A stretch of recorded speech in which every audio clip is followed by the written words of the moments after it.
Entrevista Matutina.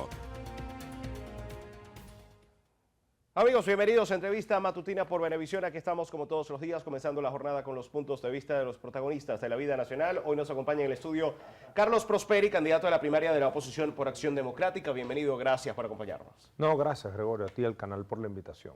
¿Cuál es el punto de vista, tanto el personal como el de Acción Democrática, sobre el ataque sufrido por Enrique Capriles el fin de semana?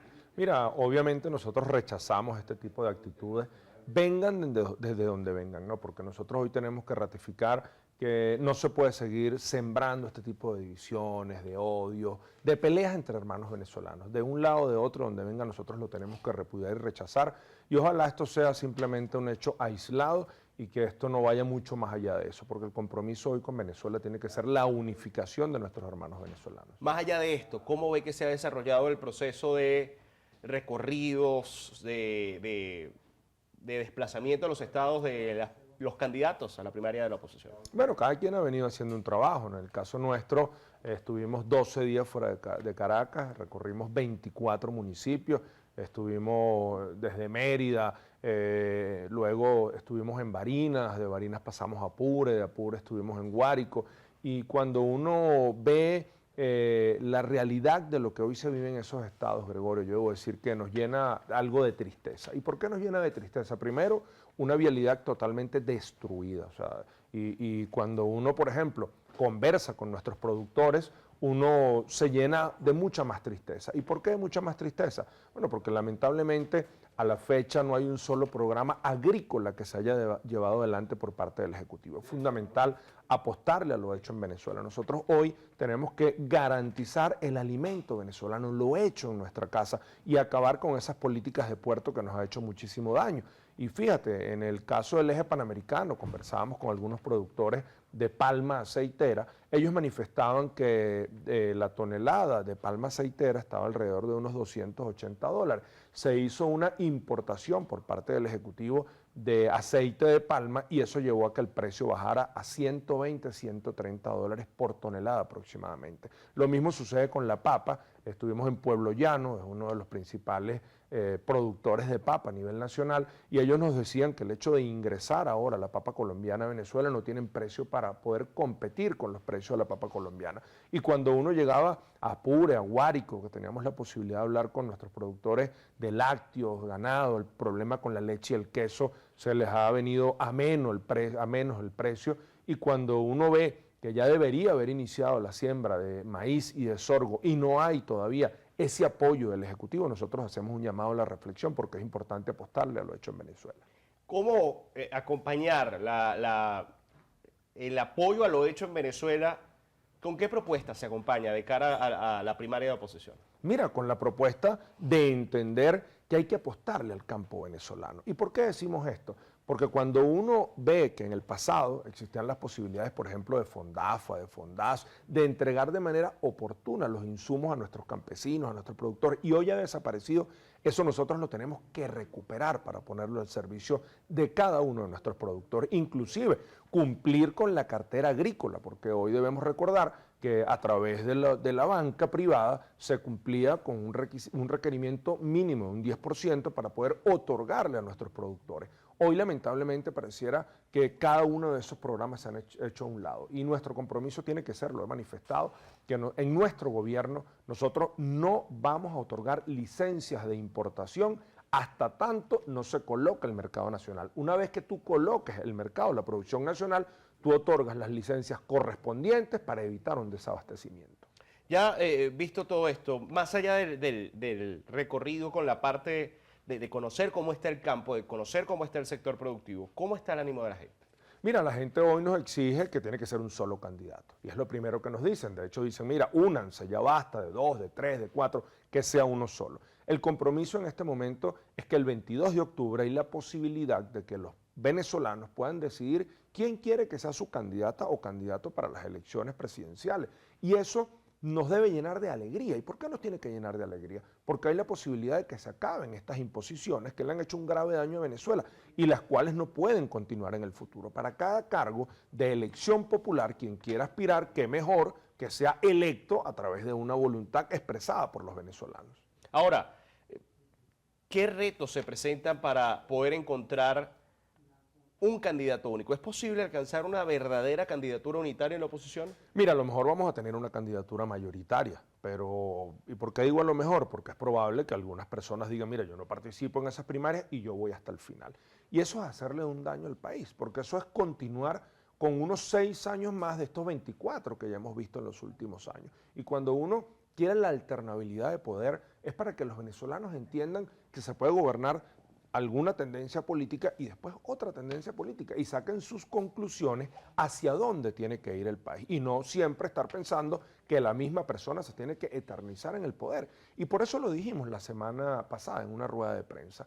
Mi compromiso es ser el presidente de la transición venezolana. ¿Y por qué digo esto? Porque hoy nosotros nos tenemos que preparar para una transición y yo no pretendo llegar a Miraflores una vez que me elijan el próximo año como candidato presidencial para yo decir que me voy a quedar en el poder por muchísimos años. No, mi compromiso ha sido que apenas yo gane la presidencia en el año 2024, en el 2027, en la mitad de nuestro periodo, vamos a convocar un proceso de elecciones de relegitimación de los poderes, donde además no existan presos políticos, donde no existan inhabilitaciones, donde no haya persecuciones, donde además no exista una judicialización de los partidos políticos, donde no exista presión sobre los empleados públicos y por sobre todas las cosas una reinstitucionalización de los poderes, donde el Consejo Nacional Electoral sea electo con los parámetros constitucionales y cada uno de los poderes puedan ser elegidos a través de lo que manda o reza la Constitución.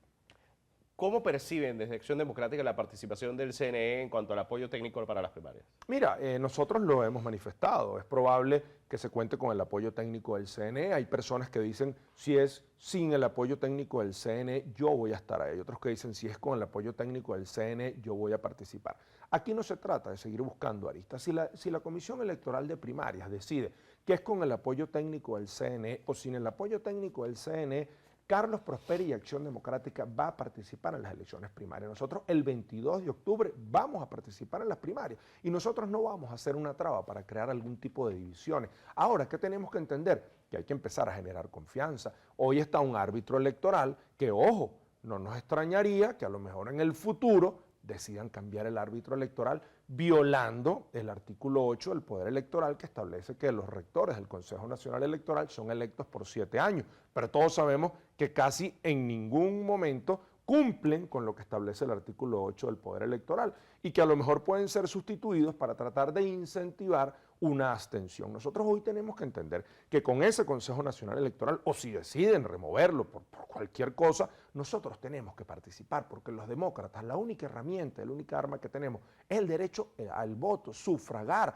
Nosotros hoy nos tenemos que organizar. Hoy, lamentablemente, el gran elector en Venezuela sigue siendo el abstencionismo. Nosotros no podemos seguir con este mensaje abstencionista porque hoy lo que hay es que salir a organizarnos y votar.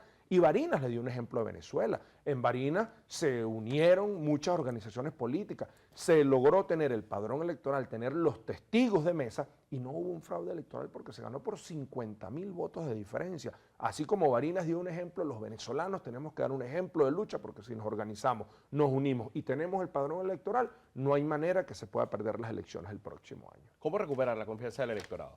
Mira, la confianza del electorado con políticas coherentes, definitivamente transmitiendo confianza, ya lo hemos dicho, o sea, tú no puedes vetar al árbitro electoral y después decir vota por mí con ese Consejo Nacional Electoral. Nosotros tenemos que generar confianza y además que las personas nos vean unidos, por eso yo lo manifestaba, porque a veces hablar de unidad uno lo habla por hablar o por decirlo, pero lamentablemente no lo terminamos ejerciendo. ¿Y qué mejor? Una propuesta que yo lanzaba también la semana pasada, que nos tomemos una gran foto en familia, que nosotros escojamos un mismo día, una misma hora y estemos todos los candidatos con una gran foto en familia inscribiéndonos y diciéndole a Venezuela, aquí estamos unidos y que ese día nos sentamos identificados única y exclusivamente que con la bandera tricolor que nos identifica como venezolanos.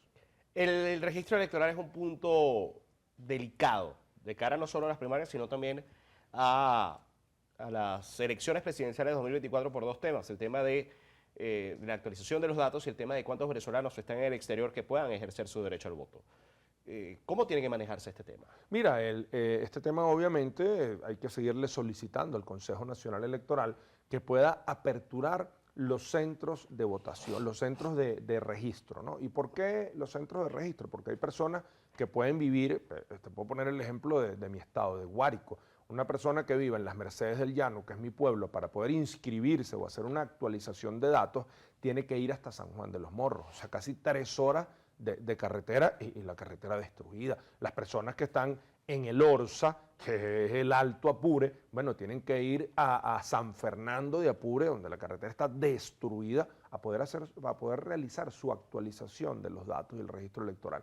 Eso tiene que buscarse una apertura. Nosotros hoy tenemos que dar una revisión del registro electoral permanente, esperemos que en los próximos días se pueda dar y desde ahí poder tener la actualización necesaria, porque quizás hay personas que en algún momento votaban en Caracas y se han mudado al interior o viceversa, vivían en Maracaibo y hoy viven en Caracas por la grave situación con los servicios públicos que se viven fuera del área metropolitana. Bueno, esas personas necesitan actualizar sus datos y para actualizar sus datos el Consejo Nacional Electoral tiene que facilitarle que se pueda hacer de manera expedita. ¿Está en riesgo la primaria con el recurso de amparo ante el TCJ contra la Comisión Nacional de Primarias por presuntamente violar leyes, exclusión, no ofrecer garantías, etcétera?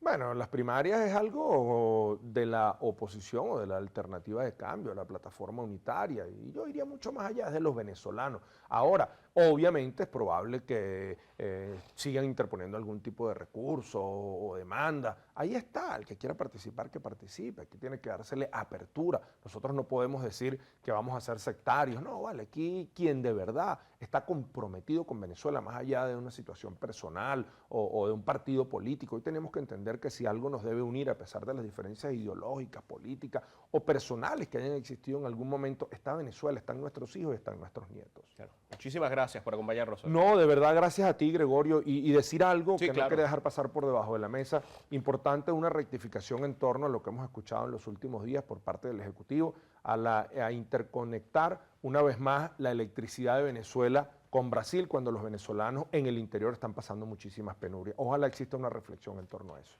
Carlos Prosperi, candidato a la primaria de oposición por Acción Democrática, estuvo con nosotros en entrevista matutina por Venevisión. Amigos, gracias por acompañarnos. Continúen con más en nuestras mañanas informativas. Ya viene Noticiero Venevisión en vivo. Fuerte abrazo para todos.